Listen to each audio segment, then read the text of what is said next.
విశాఖ ఉక్కు ఆంధ్రుల హక్కు, తెలుగువారి హక్కు అని 3 సంవత్సరాల 3 నెలల నుంచి నేను ఫైట్ చేస్తుంది మీరు విన్నారు.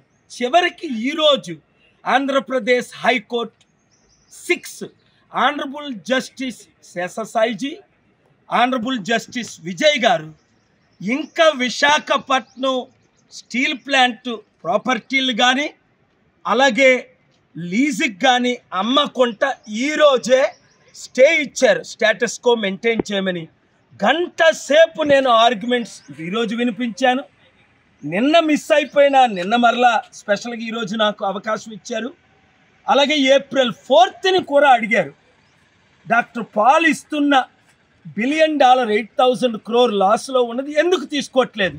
సో ఈరోజు ఏంటి మరలా జూన్ 21కి మెయిన్ పిటిషన్ వింటామన్నారు. ఇప్పుడు మాత్రం స్టీల్ ప్లాంట్ ఇంచు స్థలం కూడా అమ్మకూడదు. నా ఆర్గ్యుమెంట్స్ ఏంటంటే రాష్ట్ర గవర్నమెంట్లు అమ్మేశాయి. ముందు కాంగ్రెస్, తర్వాత టీడీపీ, తర్వాత వైసీపీ, ఇప్పుడు బీజేపీ.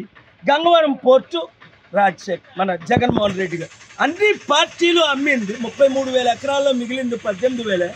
కనుక వారికి ఇవ్వకుండా నిర్వాసితులకు స్టీల్ ప్లాంట్ ఎంప్లాయీస్కి వాళ్ళ 40,000 కుటుంబాలు 2 లక్షల మందినే ఓనర్స్ చేయండి.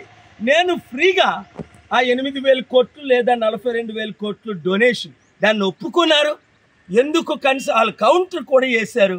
కనుక మనకు మంచి రోజులు వచ్చాయి. ఎవరు ఆత్మహత్య చేసుకోండి. ప్రతి ఒక్కరూ వాటి గమనించండి. ఫైట్ చేస్తే గెలవంది ఏదీ లేదని ఈరోజు మనకి ఏప్రిల్ 25ని మరొకసారి 2024లో మనకు అర్థమైంది. Thanks to the honourable courts and justices.